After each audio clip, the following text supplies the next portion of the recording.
out, she kept on the red sweater and gray flannel pants. In the summertime, when it was hot and my mother really didn't use the air conditioning, she would lose the sweater but kept the pants on, same pants. She said she did laundry, but I got to tell you, that was questionable. One day, my wife and I showed up at the house for a visit, and we knocked on the door, and there's my mother.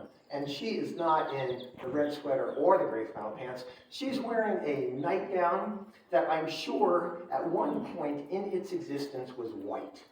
But it was not white anymore. It was just gray and dirty and covered with stains and little pieces of food. And my mother's hair was getting kind of long and scraggly, and she looked really thin. And when I saw her, I was a little bit in shock. I said, "You're filthy." To which she said, "So what?"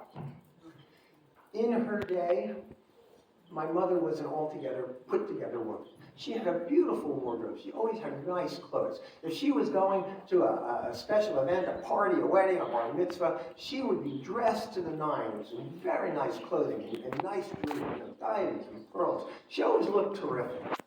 She was also a really smart woman. She did the New York Times crossword puzzle every day, 7 days a week, and when she was done, there was never an empty box in that puzzle. She also was a voracious reader. 1 to 2 books a week she would take out of the library and read. She was a regular at the library. So, when I saw her like this, in this condition, and I knew the woman she had been, I realized that I needed to do something. I needed to take action to get her to a place where she was going to be safe. So I went to an assisted living facility not so far from my home, actually just a couple miles from my house. And I met with the people there, and they came up with a plan to get my mother from her house to my house. Here was the plan. Not my house, from her house to the assisted living facility. I would tell my mother that I was coming by to take her out to lunch.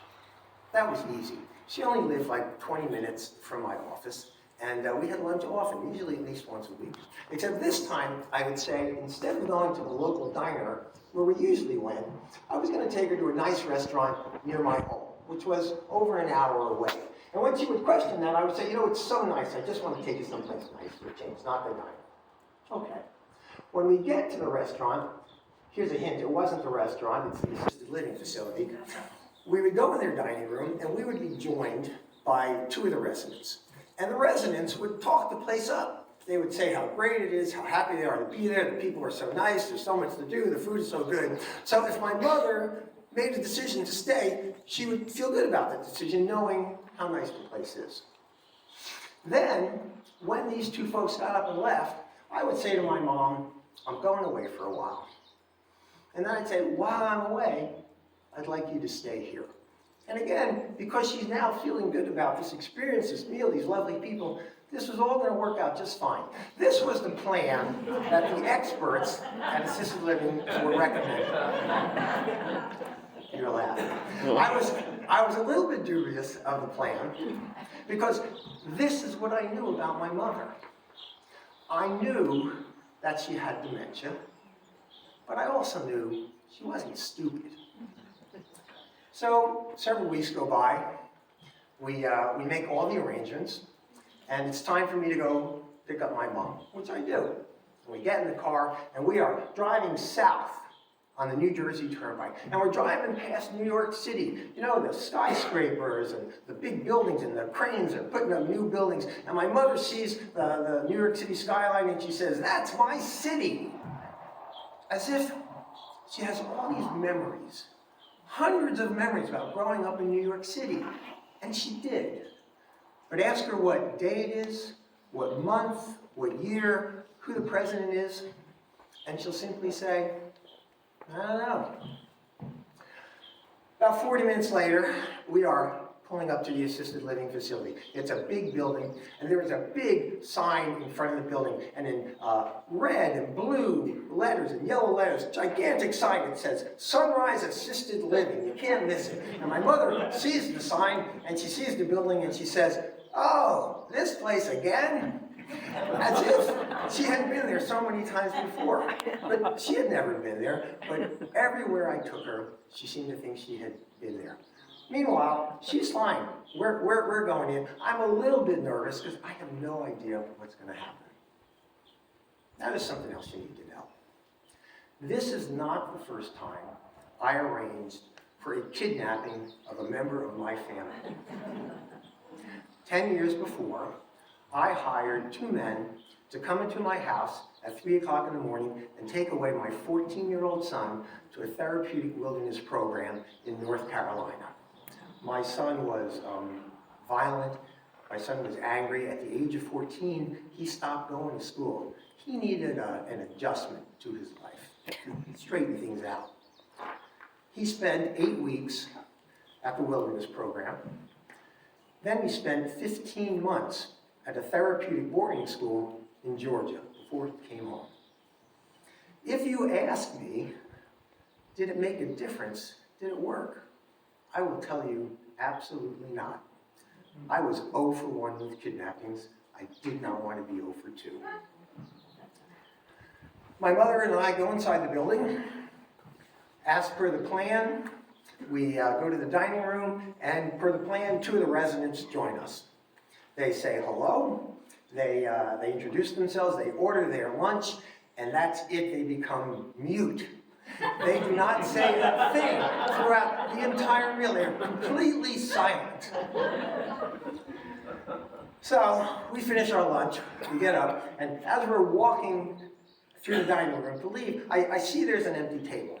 And I said to my mom, I said, sit down, I need to talk to you. So we sit down, and I said to her, I said, I'm going away for a while.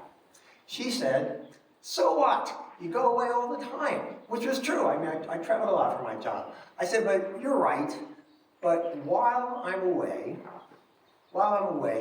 you're gonna stay here. All of a sudden, my mother is transformed. She slammed her fist down on the table, she points her finger at me and she says, you fucking bastard. And she bolts, I mean like a rabbit. She is out the door, out the building, gone. By the way, there were still plenty of people eating in the dining room. Not a person even lifts their head over this commotion. This, apparently, is a normal event at Sunrise Assisted Living. So I see a couple of guys, aides, out in the lobby, and I go up and I say, you know what? Do me a favor. I said, go outside, find my mother, bring her back in. So they go outside and they find my mom, and she comes back in, and she is furious. And I'm like, come on, just let's go look at the room. You'll see, it's nice, you'll like it. So we go up to the room, and it is nice. It's fully furnished. There's a new bed and a sofa and a big flat screen TV and a nice new dresser. And if you open the closet, you'll see there's all these clothes, new clothes that my wife and I got for my mother. It is move-in ready. So my mother walks up to me, and she raises her arm like this, and she makes a fist, and she puts her fist in my face. And that's when I did the unbelievable. I turned around, and I left. I didn't say goodbye. I didn't say good luck. I didn't say I love you. I just left. When I got home, I decided to go for a bike ride. I'm a cyclist, and cycling clears my mind. Yet, for the 2 hours that I'm on my bike, all I can think about is, what an awful, horrible son I am to have done this to his mother. She is going to hate me for the rest of her life. I get home, I call the place up, just to see how she's doing, and they say she's fine, she's adjusting. Okay. The next day, same thing. How is she? She's fine. I said, is she asking to go home? They said, no, but she thinks someone is coming to get her. A week passes. I haven't seen or talked to my mother. I'm really terrified to do that. I don't want to have that conversation. I don't want to have an argument with her about this. So my youngest son, Elijah, takes it upon himself to go see his grandmother. So he goes to Sunrise and he has lunch with my mother, and he comes home with a report. How is she? He says she's fine. He said the only weird thing was that she kept referring to him as her long-lost cousin, not her grandson. Okay. Well, if my son had the courage to see my mother, certainly I could do the same. So the next day, my wife and I go to Sunrise to have lunch with my mom. When we get there, she's waiting for us in the lobby. And I see her, and she looks amazing. She looks great. Her hair is done, she's got on some makeup, her nails are done, and when she sees us, she's smiling ear to ear, and she embraces us with open arms. It's so nice to see you. Come on in. It's so nice here. Let's have lunch in the dining room, the same dining room. Let's have lunch. You'll see. So we go and we sit in the dining room, and we have lunch. And whenever my wife and I can make eye contact, we look at each other and we're like, what the heck happened here? How did this happen?